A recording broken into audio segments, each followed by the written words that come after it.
Mtazamaji, tunakukaribisha jioni ya leo katika kipindi cha uchambuzi wa Biblia. Na tunaomba msamaha wiki iliyopita kwamba hatukuweza kuja hewani kwa sababu ya sababu fulani. Lakini leo Mungu ametujalia nafasi tuje ili tukaweze kukuhudumia. Na katika huduma hii tunao walimu ambao wamekuja kutusaidia katika uchambuzi wa Biblia. Nianze na mwalimu wetu Edwin Okoth. Mwalimu, karibu kwenye kipindi. Asante mwalimu. Ndugu mtazamaji, tunakualika tuandamane pamoja tukafahamu yale ambayo Bwana ametukusudia. Karibu. Asante. Pia tunaye mwalimu mchungaji wetu Pastor Mary Mburu. Karibu mwalimu. Asante sana. Napenda niweze kutoa salamu za upendo wa Yesu na nikukaribishe sana mtazamaji wetu katika uchambuzi wa Biblia. Karibu sana. Asante mtazamaji, mimi naitwa Peter Sitati, nitakuwa kiongozi wa leo. Naitwa captain wa leo. Kwa sababu si lazima niwe hapa, naweza sikaa pia huko. Na kabla tuanze kipindi chetu, ningemwomba mwalimu wetu Pastor Mary atufungulie kwa ombi. Basi na tuombe. Baba yetu ishie juu mbinguni, jina lako litukuzwe kwa wingi wa fadhili zako. Tunatoa shukrani kwa kutupa nafasi ya kutembea katika safari hii ya Biblia na katika kitabu cha Yoshua ambacho kinatuhakikishia ushindi wetu na hata ukombozi wetu. Jinsi ulivyofanya pale awali, hata sasa Mungu wetu, tunaomba tunapofungua maandiko haya, hebu Roho wako Mtakatifu akaweze kutuvuvia. Atupe neno lako likaweze kuwa ni badiliko kwetu, na ili Mungu, kama vile ambavyo ulivyofanya mkono wako ukaokoa pale awali, hata sasa tunaomba ukombozi wako tuelekeze, tubariki sasa sisi walimu pamoja na mtazamaji wetu, katika jina la Yesu aliye daima ushindi wetu. Amen. Amen. Asante sana. Mtazamaji, leo tunaongea juu ya neema. Na najua jambo la kushtusha sana watu ambao wanafikiria kwamba wao ni Wakristo sana, ni kwamba watu hawajai jua kwamba neema ya Mungu mwenyewe ndiye huchagua ni nani anamneemesha. Na inawezekana kwamba watu ambao wewe unafikiria kwamba hawataneemeshwa, wao ndio Mungu anahurumia. Pia leo nataka uelewe kitu kwamba Mungu pia ni Mungu wa kupeana nafasi ya pili. Najua wengi kati yetu tumefanya dhambi, na wakati mwingine unaona wewe ni mwokovu sana, alafu unafika mahali unafanya vituko fulani unashindwa, unaendaje tena? Ni bado Mungu kukubali, anakurudisha katika zizi lake. Mwalimu Edwin, katika utangulizi tu pengine upate ambaye anatusikiza apate tu kuelewa mahali tunatokea ili tunapoendelea asipoteze. Asante mwalimu. Ndugu mtazamaji, Mwenyezi Mungu ni mwingi wa rehema. Anasema ya kwamba nitamrehemu yule ambaye anamrehemu, na ya kwamba nitaonyesha ihsani au fadhili kwa yule ambaye nimeamua kuonyesha ufadhili. katika mpango mzima wa wokovu, Mungu ni rafiki wa wale ambao katika mtazamo wa wale wana haki ya kibinafsi, self righteousness, watamuona Mungu kwamba yumo katika umati ambao haistahiki. Kwa sababu daima Bwana ana urafiki mbaya. Urafiki mbaya. Wengine hata tunaweza tukasoma kitabu cha Wakorintho wa kwanza 15:33 ya kwamba marafiki wabaya wanaharibu tabia nzuri. Tunamwona Mungu anashikamana na watu ambao kwa mitazamo ya kibinadamu hawastahili, kweli, ambao wana madosari. Wengine kama Mafarisayo tunasema kwamba huyu Mungu kama ni mwana wa Mungu kweli angeelewa nani anayemgusa.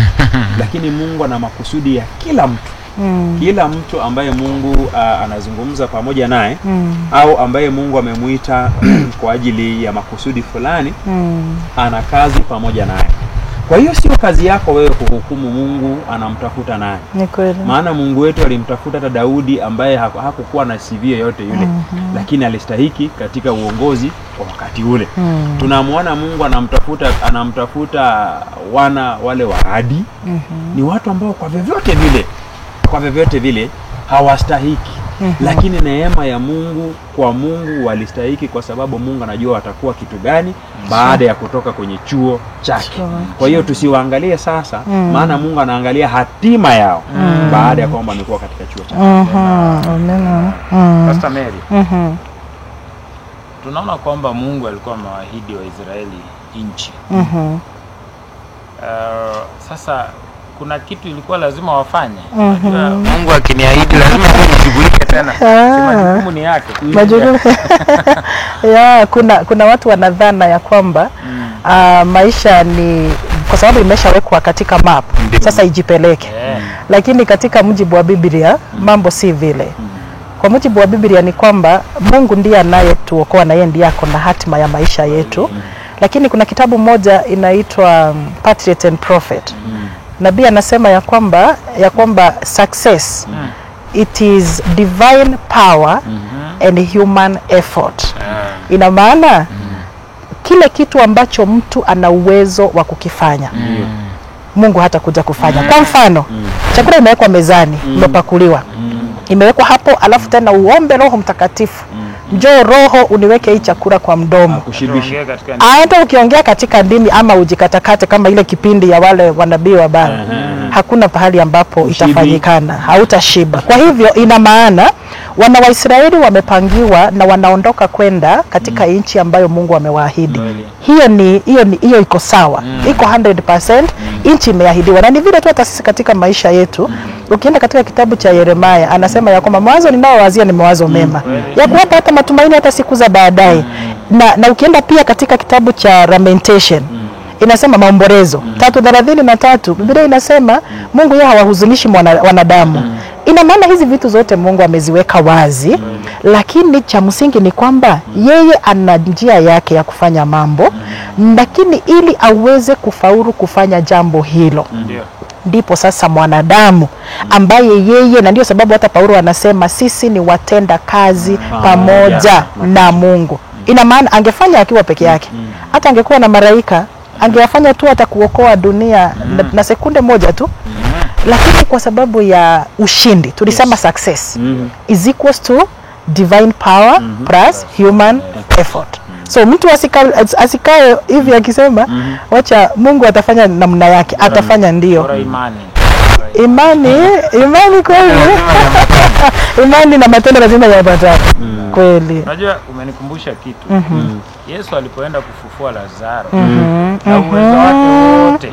Kweli. Hakuambia hakutoa jiwe. Aliwaambia ondoeni wenyewe. Kwa sababu wanadamu wana uwezo wa kufanya hivyo. Ni kweli. Alipolisha watu 5,000. 5,000 ya. Unajua kile kitu alifanya ni kile ambacho wanadamu hawawezi.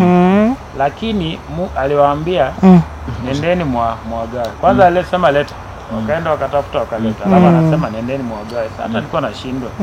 Si Yesu angesema tu mikate yanguka kwa mikono ya watu. Kila mtu afanye hivi mikono. Achukue mikono yale. Lakini ingefanyika hivyo. Ndio maana watu wenye wako shule tuseme watoto wetu wanaosoma. si ati Mungu atakuja kukufanyia mtihani. No. Utafanya mwenyewe. Utaanguka tu na Ukristo. Kuombewa. Na Mungu atabaki kuwa Mungu. Ndio maana ukiona mtoto anakupigia simu anasema mam, nenda mtihani niombee sana. Chances anataka Mungu. Haifanyiki hivyo. Mtoto ya pastor anaanguka Utakuwa chini. na upike. Sasa lazima mtu afanye part yake. Ni kweli. Sasa nimefurahia sana kwa sababu hiyo Kristo pia kabisa. Si kwamba Mungu sasa atakuja yeye ndiye anakuwa lazima usome. Ni kweli. Lazima usome. Ni kweli. Mwalimu Edwin. Naam. Hawa wana wa Israeli Mungu alikuwa amewafikisha katika nchi pale Shitimu. Ndio. Lakini wakati ule wakaingiza katika shida ya kina Balak na Balaam. Wakajiletea balaa fulani. Sasa hivi wanarudi wakati wa pili. Sasa pengine utuambie huu Mungu ni wa tabia gani? Asante. Ndugu mtazamaji, Shittim, tunapoangalia Shittim katika muktadha wa kitabu cha Yoshua, inakuja katika ni mara ya pili Shittim inatajwa. Maana mara ya kwanza ililinganishwa na kuanguka, downfall ya ambayo ilitukia. Lakini kwa mara ya pili sasa inatajwa, inaambatanishwa sasa na ushindi. Because katika mara ya kwanza there was a problem. Sure. Balaam anatafutwa na yule mwanaume anaitwa Balak. Wale ambao Mungu amewabariki hawawezi kulaaniwa. Na uwezi kulaani ambaye Mungu amefanya nini? Amebariki. Tatizo ilikuwa ni kwamba tulie kidogo mwalimu. Unajua unanipiga mshipa. So unamaanisha nikilaaniwa nilaanike, shida iko kwangu? Ndio. Maana katika huo mkutadha kumbuka tunaposema kwamba Mika na Mungu ni Mungu wa rehema, ndiye anasema kwamba mwenye dhambi anapoungama na kuziacha njia zake mbaya, nitakuja kufanya nini? Ni kweli. Ni kweli. Kwa hiyo katika huo mkutadha mara ya kwanza haikulinganishwa na ushindi wote. Lakini katika mara ya pili ambapo sasa Shittim inatajwa, sasa ile hofu waliokuwa nayo kwa sababu ya kufadhaika katika kile kipindi cha kwanza, sasa Mungu anakupa kuwapa ushindi katika Shittim hiyo moja. Napendezwa na kitabu cha Methali kinachosema kwamba mwenye haki anaweza kaanguka mara 7. 24:16. Ndio. Anaweza kaanguka mara 7 akafanya nini? Akainuka tena. Kwa hiyo eneo ambalo tulishindwa kwayo, kwa neema ya Mungu tunaweza tukachipuka tena. Bora tusikae pale. Hata kitabu cha Isaya kinasema kwamba inuka, jikungute kwa mavumbi. Ulianguka, simama tena. Kweli. Pastor Mary. Ndio. Unajua kama mchungaji kuna watu wengi mkutana nao walioanguka wakamtafuta Kristo tena. Sijui ni advice gani ungewapa? Kuna watu wengi sana wanaanguka wanabaki tu hapo. Anasema miguu ina nguvu. Unajua kabla hata huyu mtu apate nguvu ya kuamka, ni vizuri ieleweke ya kwamba tunapoongea kuhusu neema ni mapendeleo ambayo inatoka kwa mtu ambaye anakupendelea tu. Na ndio maana huyu mtu ambaye anayeanguka na anajisikia ya kwamba amekosa tumaini kabisa, nimegundua katika maandiko, angalia katika historia ya Biblia yote, God deals with broken people. Imagine karibu na wenye mioyo. Yani ndivyo hivyo anavyosema, ni kitabu ya Zaburi. Anasema ya kwamba ako karibu sana na wale ambao wamepondeka moyo. Katika Biblia yote utamuona watu waliokuwa ambao mwalimu tayari umeshataja, akina Daudi. Watu walikuwa tu hawaeleweki. Akina Petro. Wana waradi. Hata mtu huyu hata huyu mtu hapa tumeandikiwa katika Biblia anaitwa Rahabu. Unajua Rahabu, Biblia inasema ya kwamba alikuwa Rahab the harlot. Harlot yani, si babake. Hakuna sifa tu sio sikie Harlot. Taaluma aliyochagua. Rahab si Harlot si jina la babake. It was stigma. So kila mtu akimuita Rahab amechelewa na jamii. Ameshatundikwa jina. Unajua kuna watu wanajua kuweka watu majina. Mwalimu fulani. Kahaba Rahab. Kahaba Rahab. Lakini ona Mungu jinsi ambavyo anavyofanya kazi na mama huyu mwalimu. So kile ambacho ni cha msingi ni kwamba, maana najua tutapigilia msumari katika hadithi hii. Kile ambacho tunapoongea kuhusu mtu ambaye amevunjika moyo, anatafuta namna ya kurudi kwa Mungu, anashindwa namna gani? Tuna habari njema kwako. Mungu anafanya kazi na hao ambao waliopondeka moyo, kwa sababu atawashika mkono. Biblia inasema yeye ndiye mlipisha kizazi, na ina maana ya kwamba kama kuna jambo lolote unalolipitia linakutia moyo, unaona kwamba hustahili, sidhani kama umekuwa na dhambi mingi kama ya watu ambao wako katika Biblia. Ndio sababu ni neema ambayo ni mapendeleo. Ndio hiyo. Ndio, kuna watu ambao hata Mungu aliwatuma wakakataa. Wengi tu wako mashujaa. Mwana wa mita atuma Githurai anaenda Kitengela. Alirudishwa Githurai. Lakini bila kulipa nauli. Lakini jambo la ajabu ni Mungu ana neema kuu sana mpaka anakuvumilia kiwango hicho. Sure. Ni Mungu wa ajabu yani. Tunaimba mwalimu, tunasema neema ya Mungu ni kubwa kiasi ya kwamba hata ufanye dhambi ya mtashana namna gani, ndio bado itakava. Na ndio sababu Paulo anasema where sin abounded, grace does more abound. Yani Warumi 5:20. Huyo ndiye Mungu ambaye nitampenda siku zote. Sure. Mwalimu Edwin. Sasa tunaingia katika Yoshua 2 mstari wa kwanza wa pili mpaka nafikiri wa 11. Na hapo inaanza ikisema Yoshua akawatuma watu wawili kwa siri kutoka Shitimu ili wapeleleze. Akasema enendeni muitazame nchi hii na Yeriko. Wakatoka wakafika kwa nyumba ya kahaba mmoja jina lake anaitwa Rahabu, wakalala huko. Sasa unajua kuna vitu ambavyo niangalia katika hii hadithi ya Rahabu ni vya kushitusha sana. Kwa sababu mfalme akasikia neno hili akawatuma watu wawili kwa Rahabu. Wakamwambia watoe wale watu wawili walioingia kwako, kwa maana wamekuja kuipeleleza. Lakini mwanamke alikuwa amepeleka juu ya dari ya nyumba, akawaficha chini ya mabua ya kitani. Akashuka akawaambia hawa jamaa ndio alikuja, lakini walikotoka sikujua. Lakini kabla kufungwa lango walitoka. Wafuateni mtawakuta kabla wafika katika vivuko vya Yordani. Sasa point kubwa ni hii. Wale wanajeshi walipoenda, huyu mama akapanda darini juu. Hata kuwateremsha kwanza. Anaenda kuweka hadi kwanza. Akawaambia sasa tusomee kutoka mstari wa 8 mwalimu. Ukianza katika mstari wa 8 mwalimu.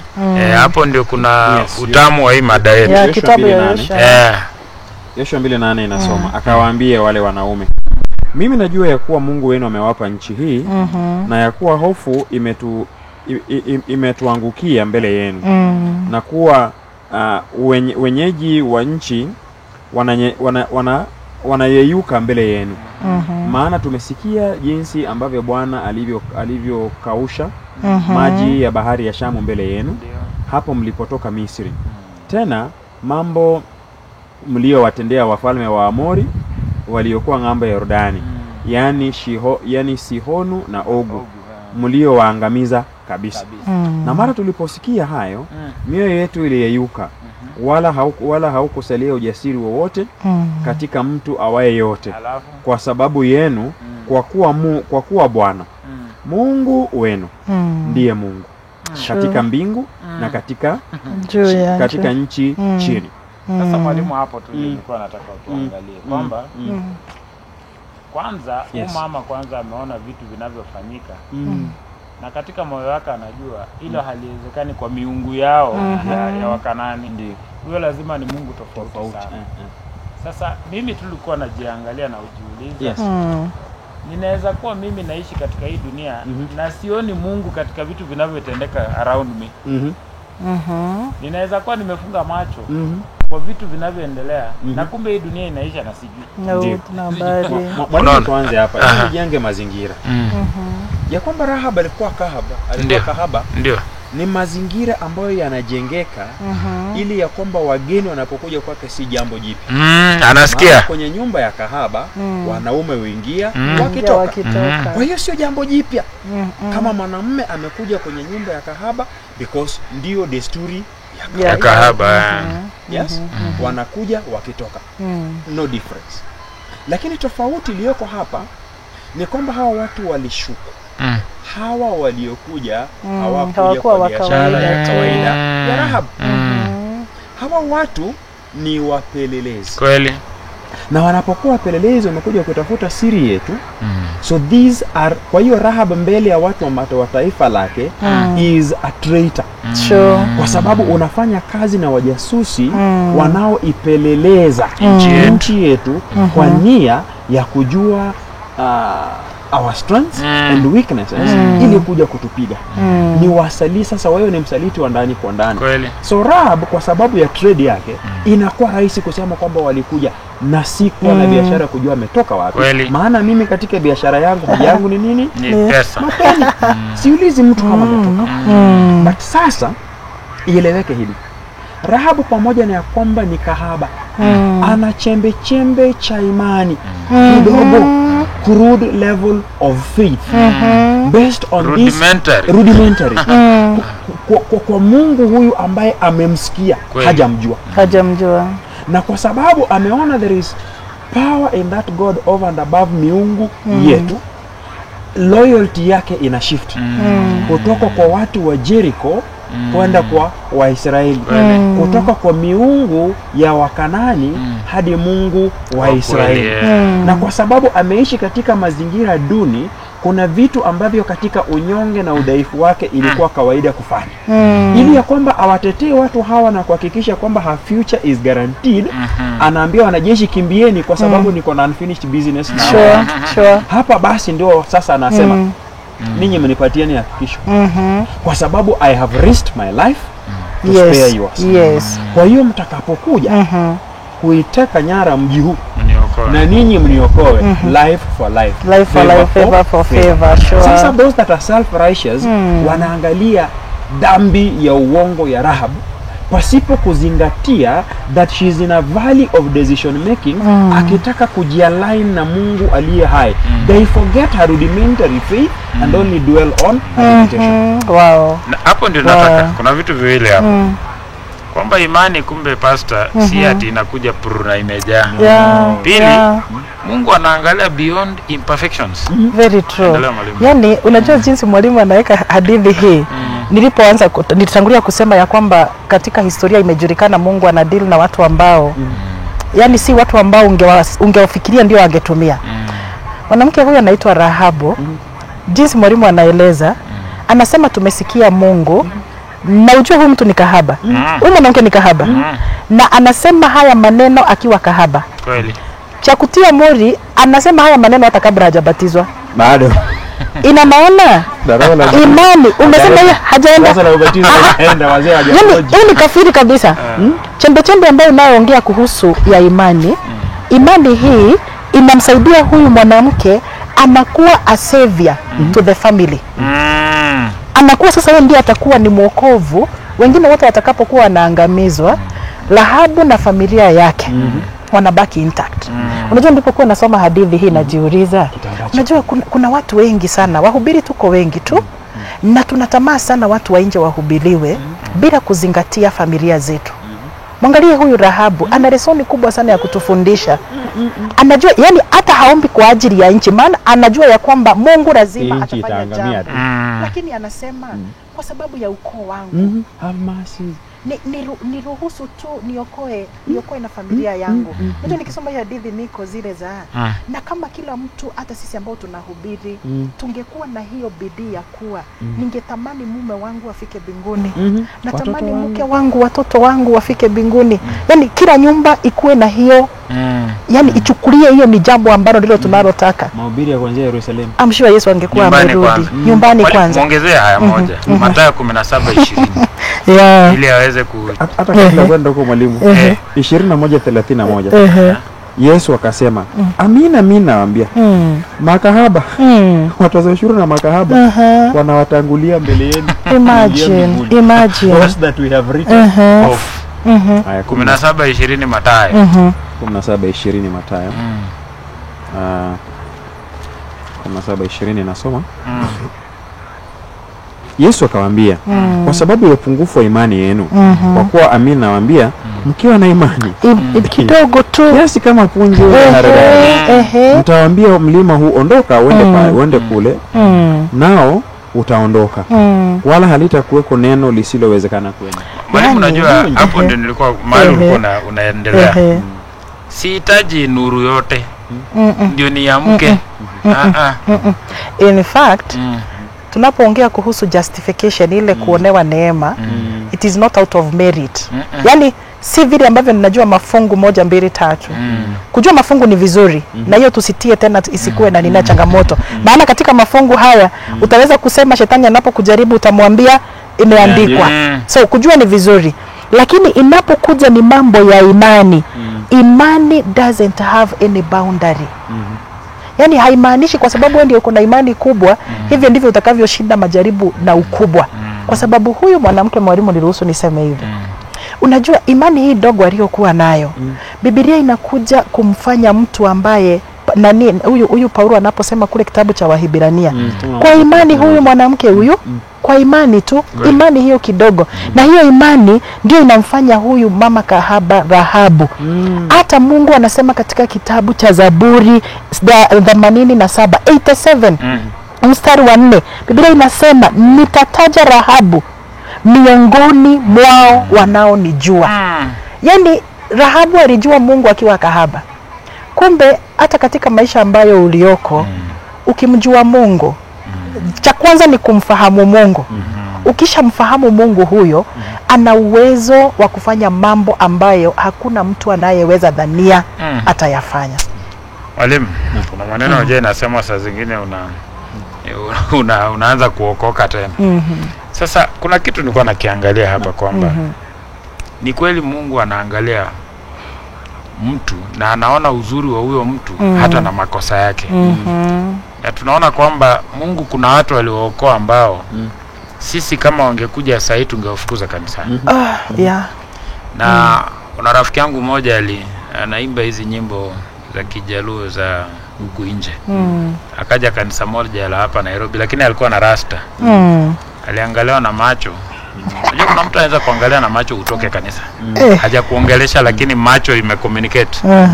Jamaa alirudi kwa hizo nyimbo. In the wrong place. Hata juzi tumekutana naye akanipea hadithi, nikamwambia lakini kanisa si hawa watu. Sasa tulikuwa tu tunaongea. Hawa watu wako kufilia. Hao kufia hawana mbingu yao. Lakini kuna point nangangana nayo. Hapa kwa Rahabu ndiko kulipatikana wokovu. Kweli. Kwa nyumba ya Rahabu. Na ni kahaba. Na mwalimu, kumbe siku za mwisho kanisa litakaa kama kahaba. Lakini bado wokovu utapatikana katika hili kanisa ambalo linaonekana kama kahaba. Amina. Sasa watu waache kusema hapana, hili kanisa limeanguka. Hili kanisa halitawahi kuwa Babeli. Hata useme nini, kanisa halitakuwa Babeli. Na litakaa likining'inia likae kama kahaba. Lakini bado wokovu utapatikana katika hili kanisa. Kweli.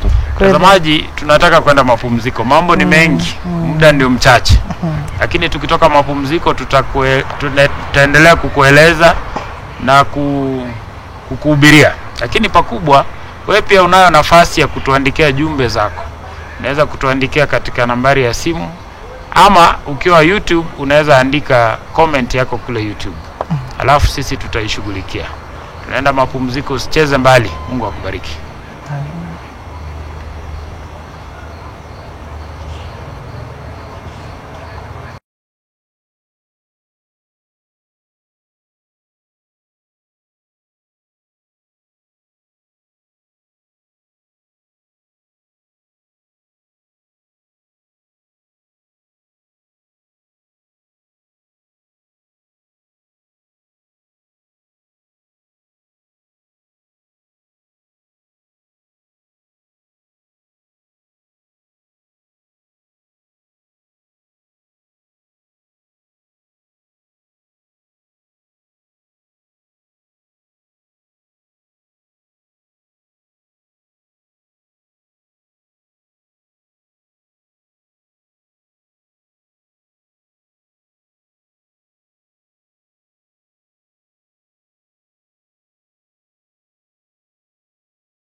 Mtazamaji, tunakukaribisha katika sehemu ya pili ya kipindi chetu cha uchambuzi wa Biblia, na tulikuwa tumekutaarifu kwamba ukiweza tutumie ujumbe mfupi, na ukishatuma sisi tutashughulikia swali lako.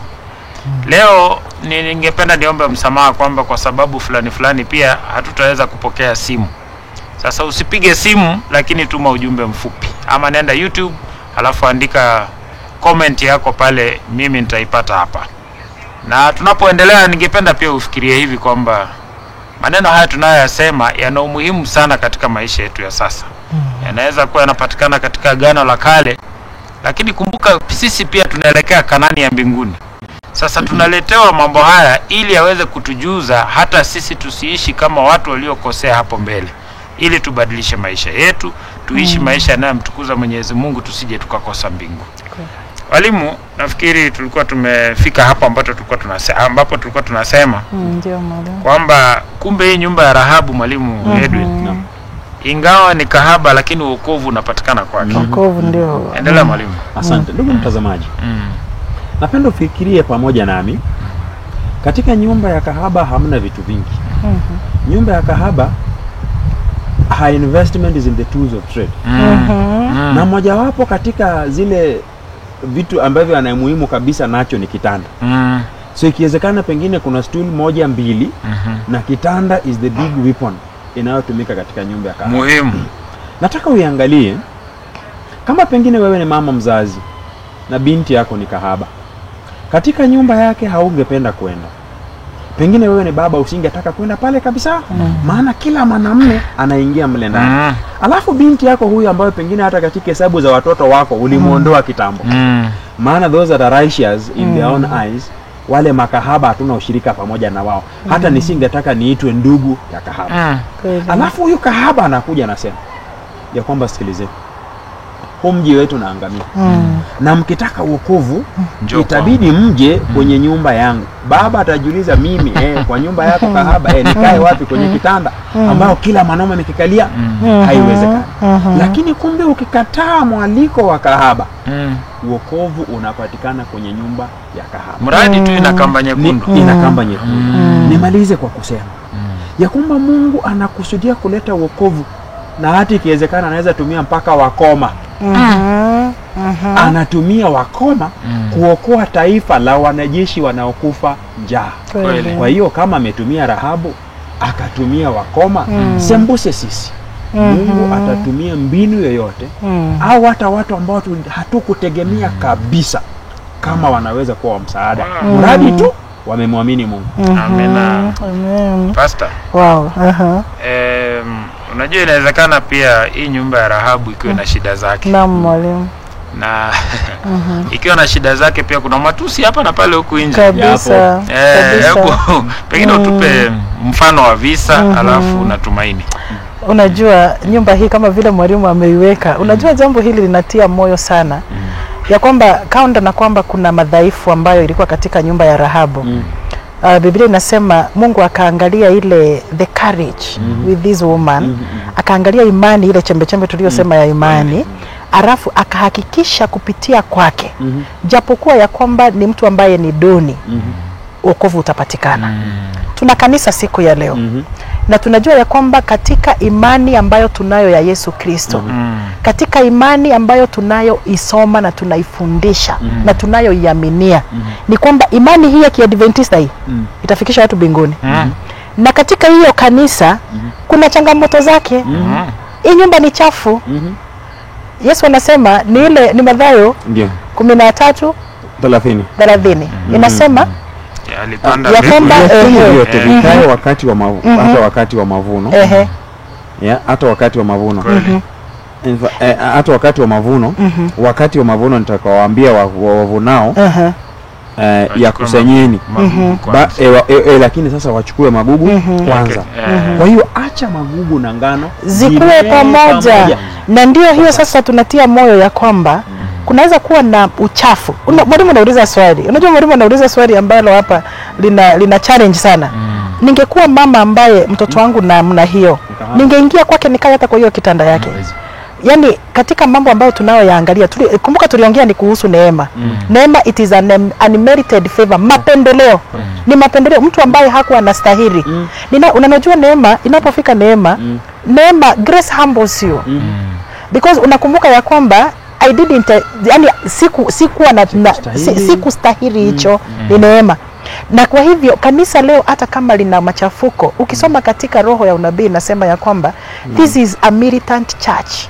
It is not a triumphant church. Hatujashinda. So ni huzuni ya kwamba leo hata kuna mtu anapanga ya kwamba hataenda kukusanyika. Na unajua Paulo anasema kitabu cha Waibrania ni 10:25, msikose kukusanyika. 10:25. Msijaribu kufanya hivi, msikose. Kwa sababu ya nini? Tukikutana tunatiana moyo. Kwa mafundisho tunapata moyo tena na tunapata nguvu ya kuendelea. Kwa hivyo kanisa la Mungu unapatikana. Kanisa la Mungu litasimama milele, na ndiyo maana tunasema ya kwamba wakati wote hakikisha ya kwamba unaangalia juu, pahali ambapo wokovu wako unapotoka, ila si kwa wanadamu. Amen. Lucas Omwenga anasema anatoka Mokomoni kule Nyamira, Nyamira West. Na Wasabai studioni, Sabato njema. Nashukuru kwa uchambuzi wenu. Hakika Mungu wetu ni Mungu wa nafasi ya pili. Kwa neema aliwakumbuka wana wa Israeli.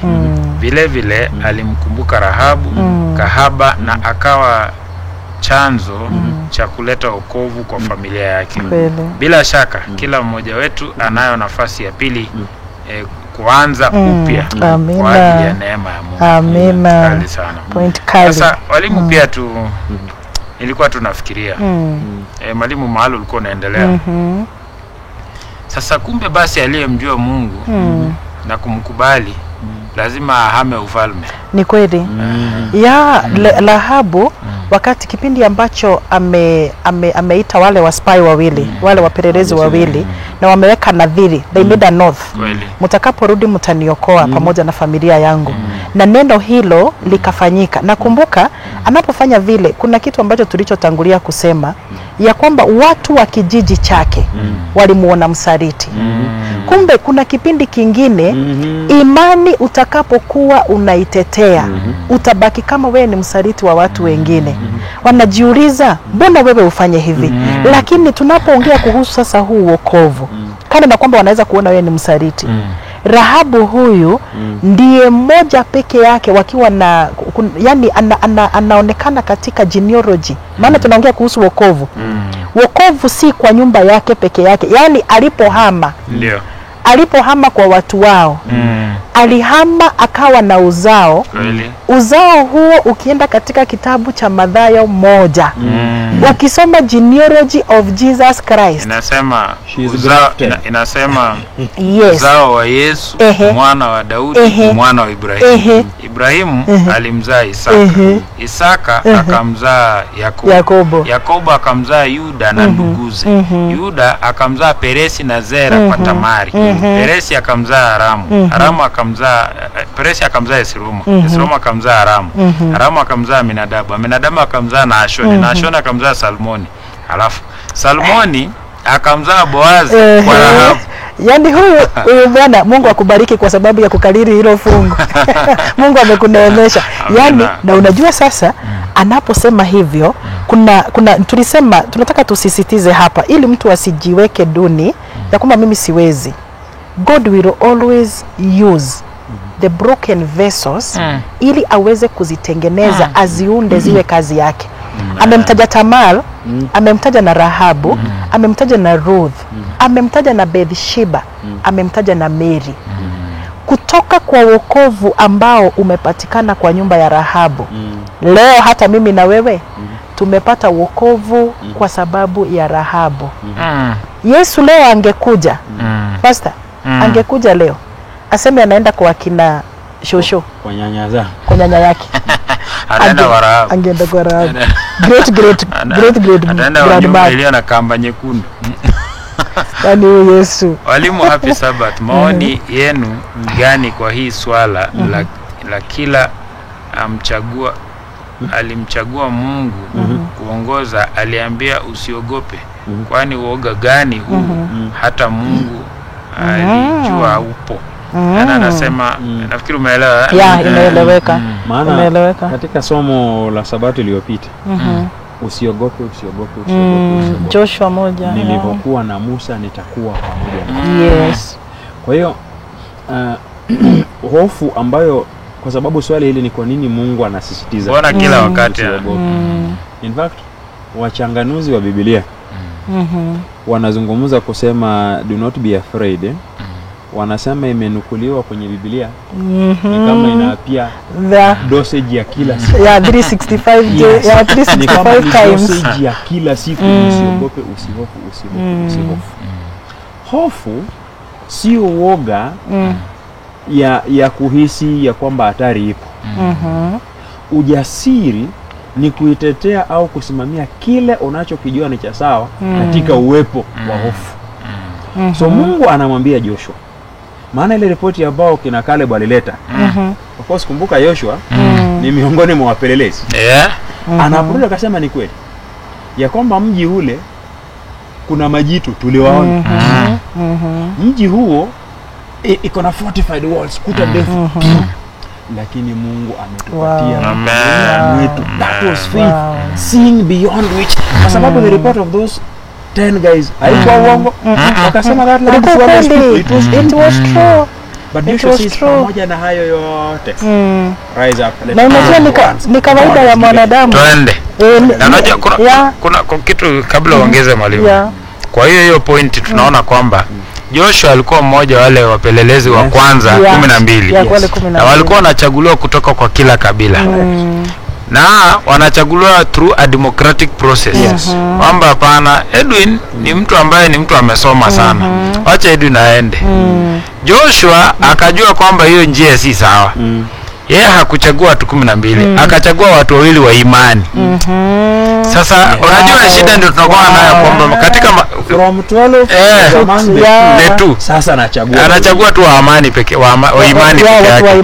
Hakuna haja ya kuchagua watu kwa sababu walisoma ama wao ama waliwahi fanya kwa ministry ya foreign affairs. Hapana, ama walikuwa polisi zamani. Walibaki wale walikuwa focused and very positive. Sasa ndio nilikuwa nasema hivi walimu. Inawezekana kwamba pia sisi katika uchaguzi wetu wa kanisa, kwa sababu umefika, tunang'ang'ana kuchagua watu ambao wamesoma na tusahau kuchagua watu tu wa imani. Ndio maana kazi ya Mungu inasimama katika makanisa, kwa sababu watu tuliowachagua si watu wa Mungu. Mwalimu, si huyu roho afanye kazi. Kwa sababu sasa unajua kama nielewa. Watu wengine ni ule nabii mzee.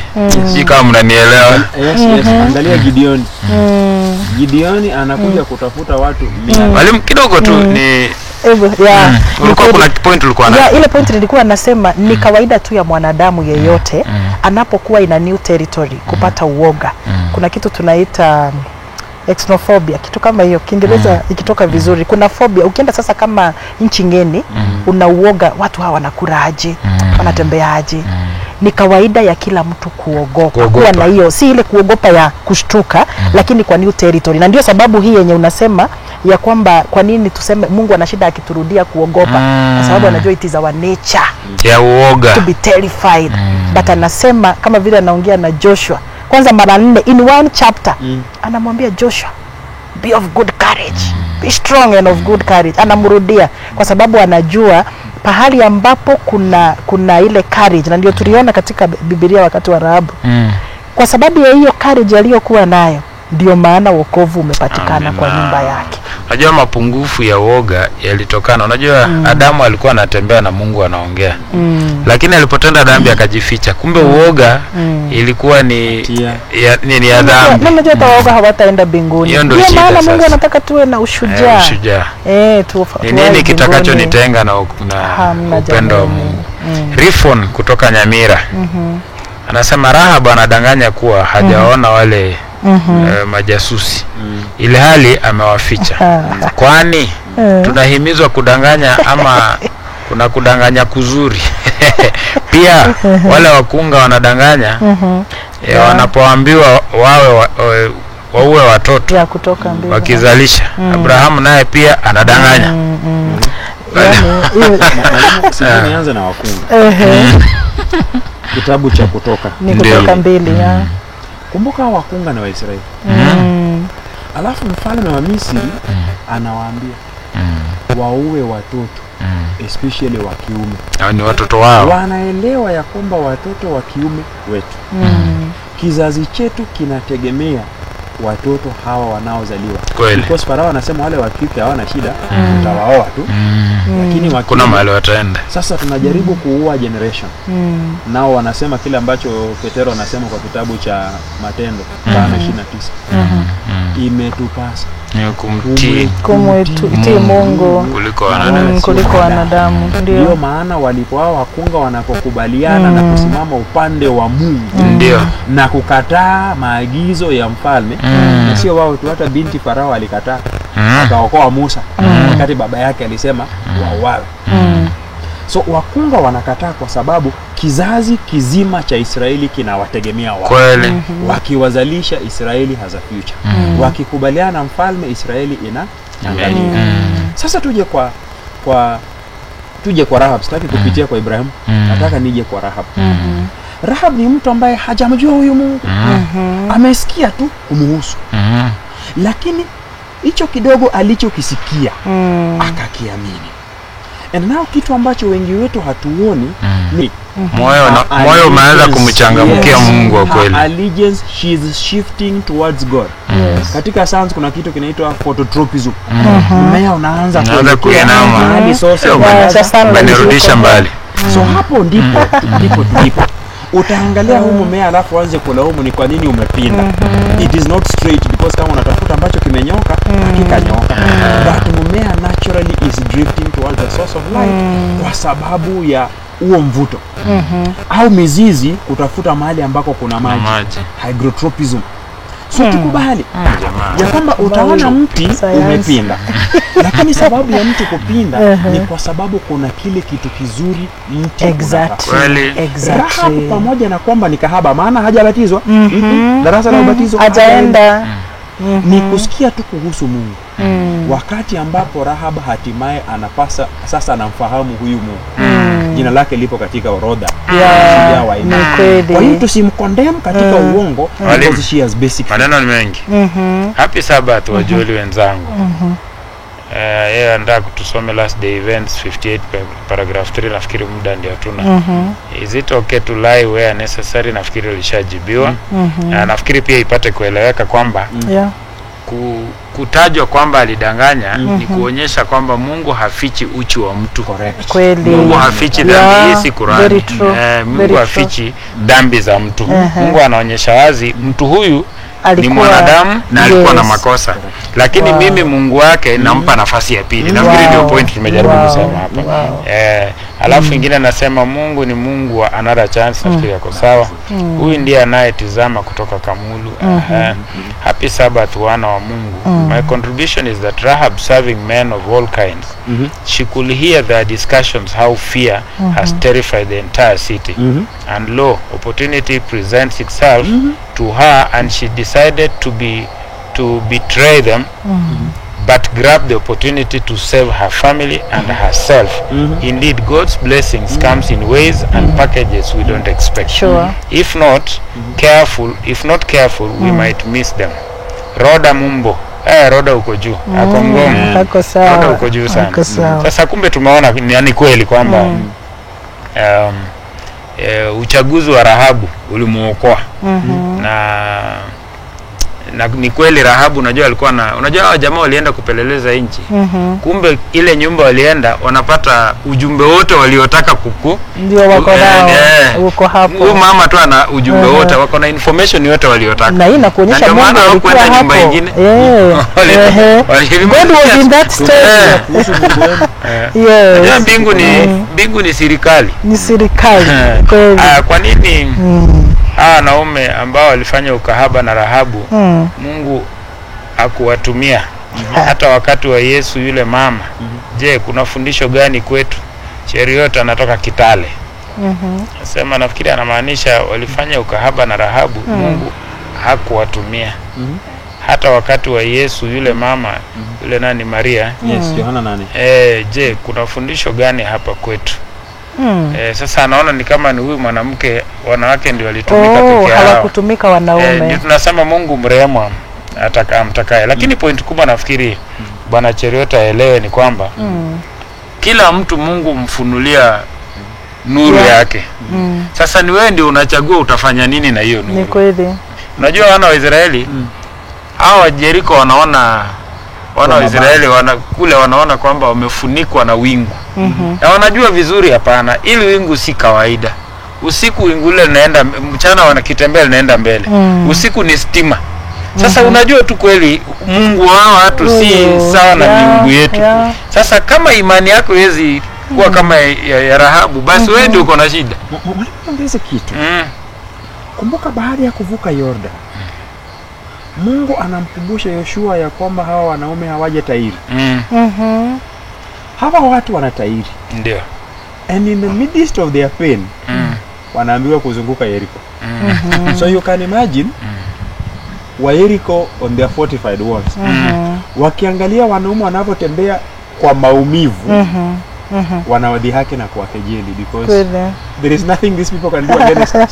Ni kweli. Yes? Ni kweli. So you see, they look at them from that elevated position. Sure. So they give them a bird's eye view, plus maumivu walio nayo. And now their security is sealed. These people have nothing against us. Which is very Unaona true. maandiko anasema kwamba watu wanazungumzia kuhusu mafarasi na magari. Na magari, lakini sisi tunazungumza kuhusu jina la Mungu. Amen. They are fortified city. Sure. So those guys are coming. Selected messages. Very Ini page ngapi? Selected messages volume 2 page 396 ama last day events page 58 paragraph 3 ile tulikuwa tumeambiwa na mwenzetu. Hasa ameipost nasema we should remember that the church enfeebled and defective though it be is the only object on earth on which Christ bestows his supreme regard. Wow. He is constantly watching it with solitude and is strengthening it by his Holy Spirit. Mwalimu, Safina ilikuwa inanuka. Wanyama wameenda choo. Lakini wokovu ulitoka hapo. Ukishuka ni basi. Ukishuka umeenda. Haya, mwalimu. Kuna watu wanaitwa Gibeoni, Gibeons. Gibeoni walikuwa na hadithi fulani wakaja wakawadanganya Waisraeli. Walipoona vile Waisraeli wamevuka na watu wakaona tutaenda hata sisi.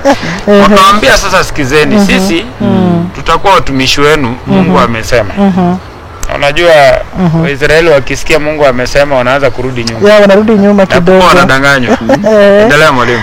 Ndio hawa wa Gibeoni wamefika pahali ambapo wanatumia ile tunasamanga cunning, ujanja. Ujanja unamaliza watu, lakini mjanja anapata mjanja mwingine.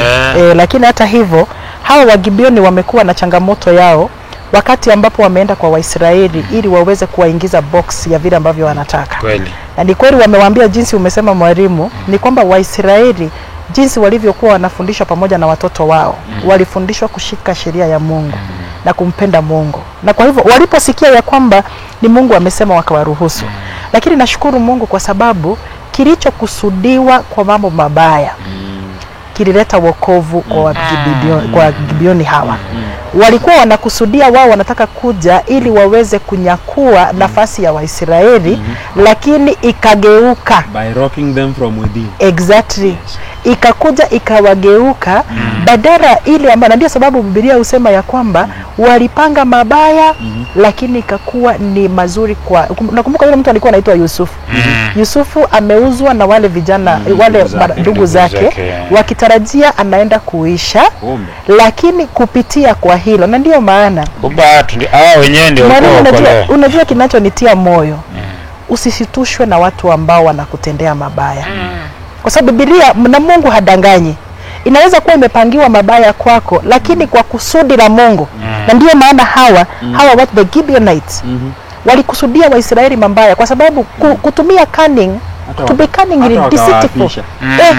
Tunawaapisha. Kama wengine na unajua na walikuwa na hiyo tabia ya kuwaapisha. Na mfalme alikuwa anaitwa Naboth, anamwambia nitawaapisha, alafu akawangoa jicho moja. Anamwambia nitawangoa jicho moja tuwe, yani ilikuwa ni hali. Sasa inawezekana pia tuwe kanisani mwalimu. lakini tumekuja na uongo. Lakini sikia hiyo uongo, unajua interesting thing. Mwalimu alisema pahali nilikuwa. Anasema kuna kijana amekuja kwa kwaya akitegea msichana mwingine hapo anamtaka. Lakini sikia vile Mungu tulisema ya kwamba hata yeye imbe kwaya. Tunasema there is nothing God can't do and can't use. Labda amekuja kwaya akitegea anataka msichana. Lakini unajua Mungu ni wa ajabu. Leo wameokolewa na wamekuwa wahubiri. Sasa si wajaja tena, lakini ni wahubiri. Alikuja na ukora. Lakini Mungu akabadilisha hiyo ukora. Akapigwa na kweli. Mwalimu alifuata Yesu kwa ajili ya chakula. Kuna nani hapa anaitwa Vincent Moses ako Kilgoris. Na nani huyu? Vini nafikiri ndio yeye tu hapo. Niwasomea mwingine Hudson Nyakundi Kinangop anasema anatizama. Nani Abel Ngeyo mtu mzima anasema kutoka Cheptais, neema kweli inatosha. Kila mtu anayekiri kuwa Mungu ni Mwokozi, mbarikiwe walimu wangu. Kefa Ochieng, neema inaweza kuwa miongoni mwa karama za Mungu. Ni Kefa anatoka Lodwa. Ian Wangila yani wa barabara. Ni kweli tunaokolewa kwa neema tu, bali si kwa matendo yetu. Lakini pia matendo yetu yanaambatana na Ukristo wetu. Anatoka Bumula. Ndio ni kweli. Alafu Aaron Mark anafuata kutoka Nyeri. Ian Wangila pia anasema walimu, pia neema nimejifunza kuhusu Rahabu ni kwamba Mungu hutumia mbinu ambazo wengi wanadharau au wanadhana potovu kuihusu. Angalia mazingira ya Yesu kuzaliwa. Mungu ndiye ajuaye tu mipango yake. Mary Kim, hamjambo watumishi wa Mungu. Samburu, tuned around and clear. Niko na swali. Tunaona Mungu anawapa wana Israeli nafasi ya pili. Ina maana gani? Je, tunaweza batizwa? Maana gani rebaptism katika Ukristo? Nafikiri anaweza soma Matendo 19 kuanzia mstari wa kwanza. Paulo akipita Apoloni akakutana na watu ambao walikuwa wamebatizwa. Akaulizwa mmebatizwa na ubatizo gani? Wakamwambia ubatizo wa nani? Wa Yohana. Akamwambia ubatizo wa Yohana ulikuwa wa toba. Anasema je, mlimsikia juu ya Roho Mtakatifu? Wakasema hata harufu ya Roho Mtakatifu hatuje. Akasema waliposikia hivyo wakabatizwa. Kumaanisha hawakubatizwa kwa sababu wametenda dhambi. Walibatizwa kwa sababu hawakujua kweli yote. Sasa ikiwa wewe umetenda dhambi na tunaiona, sijui kama mnanielewa, batizwa tena, acha kutuambia hapa. Ikiwa umetenda dhambi, some process ya hii, batizwa tena, acha kutuambia hapa ati si tuko tu kanisani. Hapana. Usiwe kichwa ngumu, bali Kristo unyenyekee. Harun Mark, happy Sabbath. I just have a question. Why did Rahab lie to the soldiers who were sent by? Rahabu hakuwa amepata imani ya kweli. Nafikiri mko mmesema. Alikuwa bado yuko ngome za ukaibuni. In fact alikuwa tu kahaba bado. Alikuwa tu kahaba. Na Mungu alichagua kile kitu kilikuwa kizuri kwake. Sasa ndio shida yetu. Umenileta point nilikuwa nayo tangia nije hapa. Ni vizuri umeisema, ningeumwa na tumbo. Asante mwalimu. Inawezekana sisi pia tunaangalia vitu hasi peke yake katika watu. We look for the negatives in people only. Lakini hatujui kwamba kuna kitu positive juu ya kila mtu. Unaenda kanisani, wewe kazi yako ni kuangalia ni nani amevaa kipuli, nani amevaa longi. Wewe utafuti Yesu.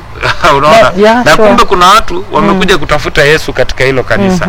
Inawezekana kwamba sisi pia tuwe ni watu wa kutafuta shida tu kwa watu. Na itakuwa ni ngumu sana. Ndio. Kwamba kuna wengine we are majoring on minor things.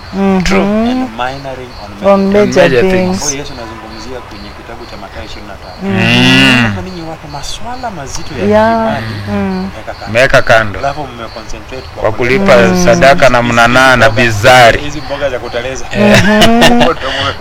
Alafu Joseph Daienda anasema Sabato njema walimu. Kwa kweli Mungu anaweza kutumia mtu yeyote ili kazi yake iweze iweze kuwa. Sasa mtazamaji, nafikiri leo umesikia mambo makubwa sana kwamba neema ya Mungu ni ya kushtusha sana. Na Mungu anaweza kukushtua na neema. Anaweza kufanya vitu ambavyo hata hujatarajia. Ndio maana Mungu anaokoa Rahabu. Mungu alimuokoa Naamani. Hata Yesu katika kikende chake kulikuwa na watu ambao hawakuwa Israeli, lakini baada aliwaokoa. Sasa Mungu anaweza okoa mtu yote. Na neema ya Mungu inaenda mbali sana. Inapita mbingu na inapita makaburi. Maanisha walio wote mbinguni na makaburini wote wako chini ya himaya ya neema ya Mungu. Mungu ni ajabu sana. Amina. Sasa leo tupate kujua kwamba alivyomuokoa Rahabu, hata wewe usipofanya mgumu moyo wako unaweza kuokolewa. Mungu ni ajabu na jina lake litukuzwe. Walimu wetu tufungie kwa ombi. Baba wetu na Mungu wetu mtakatifu, jina lako litukuzwe kwa sababu ya neema. Jina lako litukuzwe kwa sababu ya rehema. Hatukustahili na hata sasa hatustahili, lakini kwa sababu ya neema yako umetupendelea, ukatuita na kutufanya wana wako kwa imani. Tumepokea karama na haki ya Kristo ambayo wewe unatuvika bure kwa sababu ya neema tunayoipokea kwa njia ya imani. Basi Bwana, kama sisi tumeokolewa kwa neema, tusaidie basi tubebeane mizigo kwao ambao wangali hawaja kufikia wokovu. Tuko katika hatua mbalimbali ya kukua kiimani, ambao wanajiona kana kwamba wamekomaa kiimani, basi wawe wavumilivu na wale ambao ni wachanga kiimani, ambao wanatafuna mifupa, wasiwadhalilishe na kuwadharau wanaokunywa maziwa, ili ya kwamba Bwana tukaweze kuchukuliana mizigo, tukaweze kutimiza sheria na Torati. Tuandae sote kwa ajili ya ufalme wako. Naomba kwa ajili ya mtazamaji ambaye anajiona kana kwamba hali yake ni dhaifu, amepotea na kuzama katika dhambi. Huenda ulimwengu umekwisha kumhukumu na kuonesha ni kana kwamba hamna lolote la muhimu. Basi Bwana, mkumbushe ya kwamba wewe ni Mungu ambaye mkono wako wa rehema si mfupi, masikio yako si mazito, na kwa sababu ulikufa kwa ajili ya wenye dhambi kama mimi pamoja na huyu, basi Bwana tuinue tena, tuweke katika sehemu iliyo kavu na kutupatia wimbo wa sifa mioyoni mwetu. Tuandae kwa ajili ya ufalme wako kwa imani kwa jina la Yesu. Amen. Asante sana walimu. Mtazamaji, tumefika ukingo wa kipindi chetu cha uchambuzi wa Biblia. Jioni ya leo tunasema usiende mbali, kwa sababu Hope Channel Kenya bado iko na vipindi ambavyo vinaendelea hapa studio, na tunakukaribisha katika kipindi cha sifa kinacholetwa kwetu na ndugu yetu Lavet Chacha. Mungu akubariki. Amina. Nipeni tu dakika moja.